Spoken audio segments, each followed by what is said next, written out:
So, hello everyone. As you all know, I am Priyanshu Nigam, and I have taught on multiple defense edtech platforms, and this is my own edtech platform where I am going to discuss the most important questions for the defense examinations, be it CDS, FCAT, or CAPF. And I have cleared multiple defense examinations multiple times. तो इस series में जो हम start करेंगे अब इसमें आपको ये फायदा होगा कि जो क्वेश्चंस आप प्रैक्टिस करेंगे उससे सिर्फ आपका कॉन्सेप्ट ही आपकी नॉलेज ही चेक नहीं होगी, बल्कि इसका जो एक्सप्लेनेशन दिया जाएगा वो आपको इस तरीके से दिया जाएगा ताकि उसमें पीवाईक्यू भी इन्वॉल्व हो सकें और इम्पॉर्टेंट कॉन्सेप्ट्स भी इन्वॉल्व हो सकें। तो इसके जो नोट्स होंगे आपको बहुत अच्छे से बनाने हैं। तो स्टार्ट करते हैं। पहला क्वेश्चन कह रहा है which of the following is a unique feature of federal government vis-a-vis unitary government. मतलब इसमें से कौन सा ऐसा फीचर है जो सिर्फ फेडरल गवर्नमेंट के पास है और यूनिटरी गवर्नमेंट के पास नहीं है। तो जब भी बात आती है फेडरल गवर्नमेंट की तो वहां एक वर्ड आपको ध्यान रखना है, division of powers. Division of powers मतलब सबसे पहला कि डिवीजन ऑफ पावर्स वो होती हैं, फॉर एग्जाम्पल हमारी एक सेंट्रल गवर्नमेंट है, सेंट्रल गवर्नमेंट के बाद आती है स्टेट गवर्नमेंट, स्टेट गवर्नमेंट के बाद आती है लोकल गवर्नमेंट जिसे हम बोलते हैं पंचायत। तो ये डिवीजन ऑफ पावर कहाँ दी गई है? ये दी गई है शेड्यूल 7 में, जहां पे 3 लिस्ट दी गई हैं, स्टेट लिस्ट, सेंटर लिस्ट और कॉन्करेंट लिस्ट, इसे हम यूनियन लिस्ट भी बोलते हैं। अब क्वेश्चन आता है कि जो फेडरल वर्ड है ये either it is in the basic structure, yes, now after the SR Bommai case, जो हमारा एसआर बोमाई केस था इसने फेडरल वर्ड को एक बेसिक स्ट्रक्चर ऑफ कॉन्स्टिट्यूशन में इन्वॉल्व कर दिया था, इंक्लूड कर दिया था। तो सबसे पहले सुपरमेसी ऑफ कॉन्स्टिट्यूशन, ये फेडरल में भी है और यूनिटरी में भी। इंडिपेंडेंट जुडिशरी भी फेडरल में भी है और यूनिटरी में भी। बाइकामरल लेजिस्लेचर भी दोनों में होता है, फेडरल में भी और यूनिटरी में भी। बट डिवीजन ऑफ पावर्स ये सिर्फ होती है हमारी फेडरल गवर्नमेंट में, ना कि यूनिटरी गवर्नमेंट में। तो यूनिटरी गवर्नमेंट होती क्या है? यूनिटरी गवर्नमेंट वो होती है जहां पे सेंट्रलाइज्ड एडमिनिस्ट्रेशन हो, मतलब सब कुछ सेंट्रल कंट्रोल करे।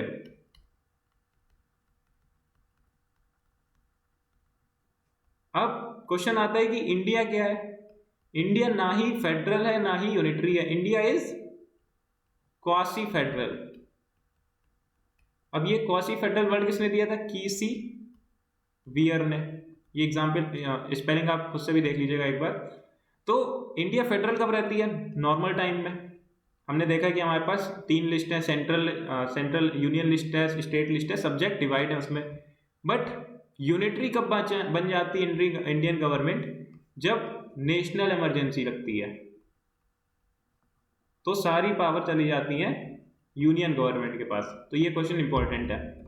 चलते हैं नेक्स्ट क्वेश्चन पे। Which of the following fundamental rights is available to both Indian citizen and foreigners.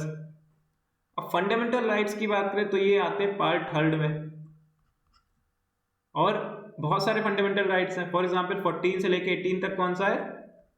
Right to equality. ये हम अपने आगे वाले लेक्चर्स में, अपने आगे वाले क्वेश्चंस में समझते रहेंगे। अभी हम अपने आप को इस क्वेश्चन से रेस्ट्रिक्ट करते हैं। तो कुछ राइट्स होते हैं जो ओनली टू इंडियन सिटीजन्स को अवेलेबल होते हैं। वो कौन से राइट्स होते हैं? वो पहला राइट है उसका 15, then 16, then 19, then 29 and then 30। 15 क्या है? 15 है जो हमारे पब्लिक रिसोर्सेज हैं उसको इक्वल डिस्ट्रीब्यूशन करना। ये सिर्फ इंडियंस को उसका इक्वल डिस्ट्रीब्यूशन करना, उसको सिर्फ इंडियंस को अवेलेबल है। 16 क्या है? जो एम्प्लॉयमेंट अपॉर्चुनिटीज हैं पब्लिक ऑफिसेज में, ये सिर्फ इंडियंस के पास हैं। या पब्लिक ऑफिसेज हैं ओनली, ये प्राइवेट में नहीं है। प्राइवेट में तो बाहर वाले काम कर सकते हैं। 19th क्या है? 19th है right to freedom of speech and expression.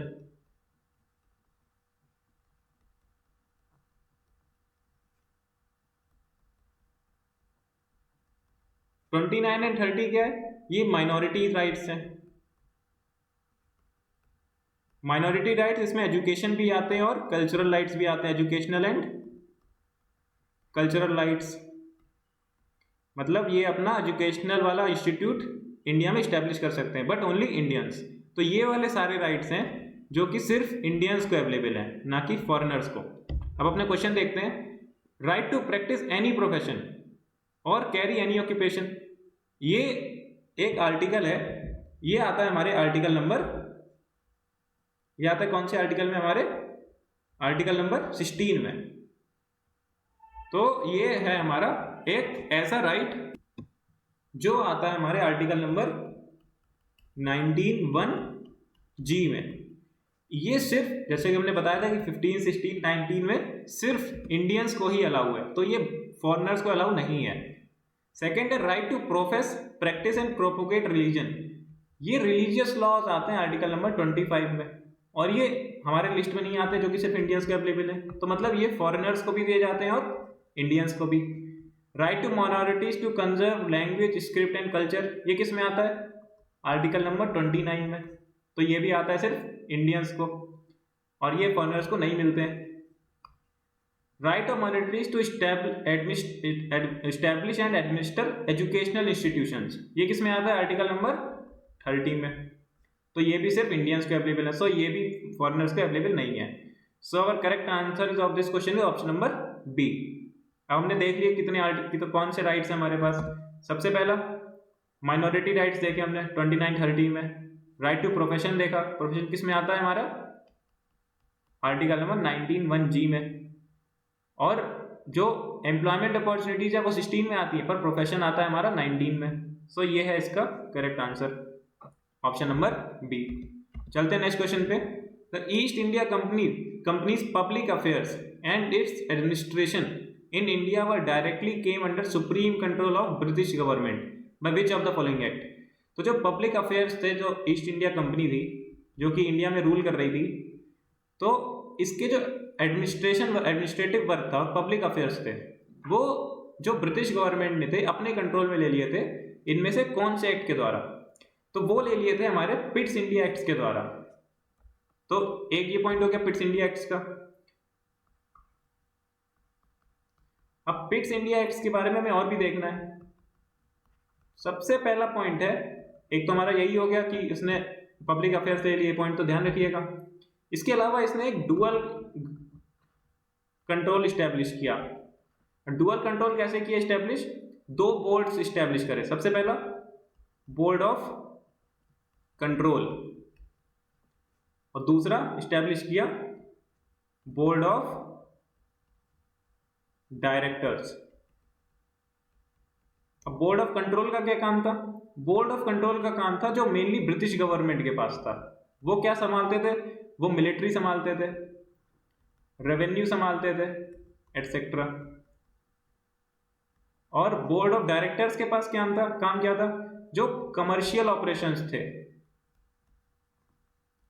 वो बोर्ड ऑफ डायरेक्टर्स ने संभाले।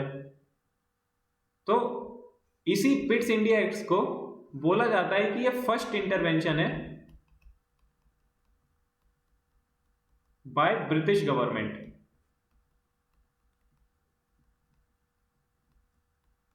और किसमें फर्स्ट इंटरवेंशन है, ये है इंडिया की एडमिनिस्ट्रेशन में। भले ही इंडिया पे ब्रिटिशर्स ने राज किया, बट पिट्स इंडिया एक्ट 1784 के पहले डायरेक्ट कंपनी ने राज किया, बट पिट्स इंडिया एक्ट 1784 के बाद ब्रिटिश गवर्नमेंट ने इंडिया पे राज किया। तो ये था इंपॉर्टेंट पॉइंट्स इसके बारे में। That is our correct answer is option number B. अब बात करें अगर रेगुलेटिंग एक्ट की, तो इसने एक नया ऑफिस जनरेट किया जिसे हम बोलते हैं governor general of Bengal. Question आता है कि पहले गवर्नर जनरल ऑफ बंगाल कब बने थे, वो बने थे वॉरेन हेस्टिंग। और ये हुआ कब था, ये कब स्टैब्लिश हुआ था गवर्नर जनरल ऑफ बंगाल, ये स्टैब्लिश हुआ था 1773 में, जब ये एक्ट आया था। सी ऑप्शन है हमारा, मतलब ए ऑप्शन भी गलत है, सी ऑप्शन है charter act of 1813। Charter act of 1813 ने 2 मेन काम किए।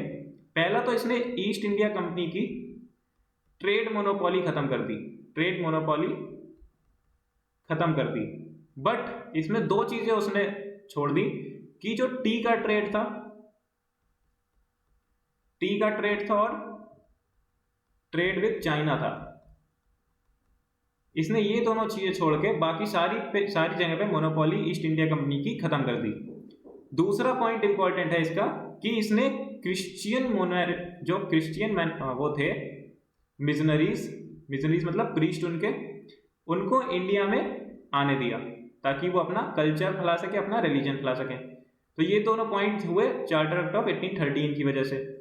अब जब इसने दो चीजें छोड़ दी थी, टी ट्रेड और ट्रेड विद चाइना, तो इसने जो ये दो चीजें रह गई थी इसे किसने एबॉलिश किया?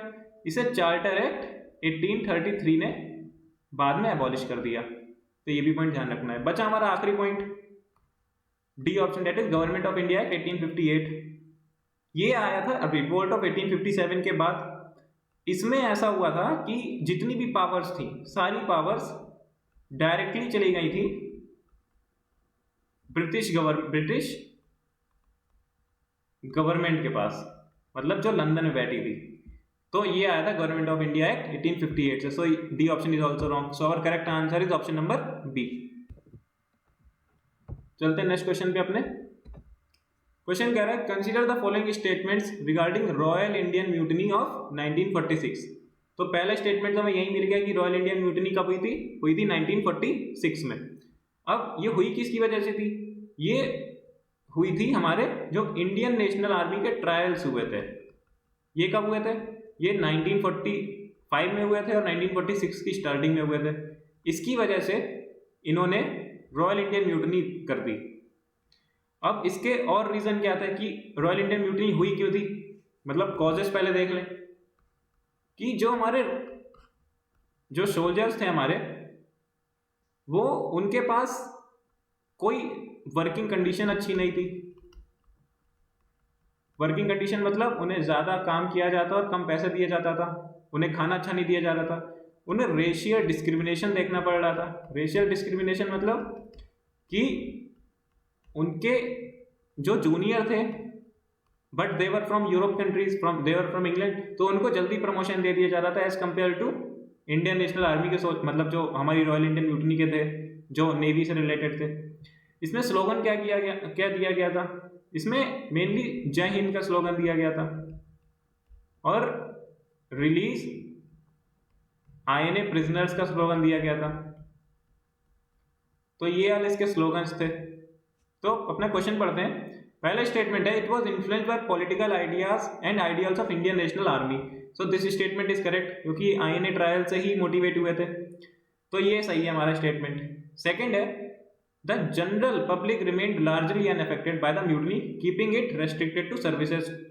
सो ये स्टेटमेंट गलत है। जब हमारे सर्विसेज के जो लोग थे उन्होंने म्यूटिनी स्टार्ट करी, तब वो बॉम्बे में भी पहुंची म्यूटिनी, जो कोस्टल एरिया से, क्योंकि वहां पे नेवी का ज्यादा डोमिनेंस रहता है, कराची में पहुंची और कैलकाटा में।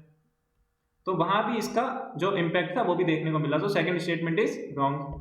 थर्ड है, the mutiny led to immediate resignation of viceroy of India. तो ऐसा कुछ नहीं देखा गया था कि जब वायसरॉय थे जो थे लॉर्ड बेवेल, तो उन्होंने कोई इमीडिएट रेजिग्नेशन नहीं दिया था, बट उन्होंने ये इंडियन नेशनल आर्मी के ट्रायल्स, जो रॉयल इंडियन म्यूटिनी थी, इसको कंट्रोल करा, इसको रेस्ट्रिक्ट किया। सो ऐसा कुछ नहीं था कि उन्होंने इमीडिएट रेजिग्नेशन दे दिया। तो अपना आंसर है हमने करेक्ट। तो पहला option, that is option number 1 is correct. चलते हैं नेक्स्ट क्वेश्चन पे। क्वेश्चन कह रहा है, consider the following statements regarding civil services reforms initiated by Lord Cornwallis. Lord Cornwallis का अगर हम सबसे पहले टाइम पीरियड देखें तो इनका टाइम पीरियड था फ्रॉम 1786 से लेके 1793, और 1793 में ही इनने दिया था कॉर्नवालिस कोड। अब कॉर्नवालिस कोड में क्या था ये हम आगे चल के पढ़ेंगे। तो इनमें से पूछा है कौन कौन से इसमें रिफॉर्म लिए बाय लॉर्ड कॉर्नवालिस। पहला है increase salaries to discourage corruption. तो ये स्टेप इन्होंने लिया, इसी को हम बोलते हैं, हमारा था ये कॉर्नवालिस कोड, यही स्टेप था। तो ये इनके पास ये इन्होंने स्टेप लिया। सेकंड है he establish Fort William college in Calcutta to train young recruiters for civil services. मतलब इन्होंने फोर्ट विलियम कॉलेज सेटअप किया कैलकाटा में ताकि ये जो यंग सिविल सर्विसेज थे, सर्विस जो यंग रिक्रूट्स किए थे, जिन्होंने जो सेलेक्ट हुए थे सिविल सर्विसेज में, उनकी ट्रेनिंग के लिए।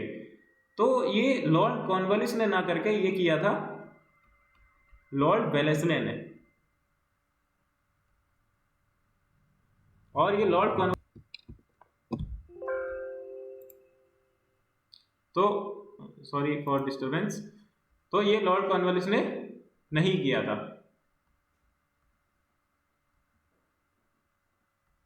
तो हमारा फर्स्ट तो सही है पर सेकंड हमारा गलत है। तो our correct answer is option number A. तो ये था हमारा आज का छोटा सा लेक्चर। एक और क्वेश्चन देख लेते हैं जो है हमारा गवर्नमेंट ऑफ इंडिया से related. Consider the following statement regarding the provisions of government of India act 1858। तो सबसे पहला स्टेटमेंट है the government of India was transferred from East India company to British crown.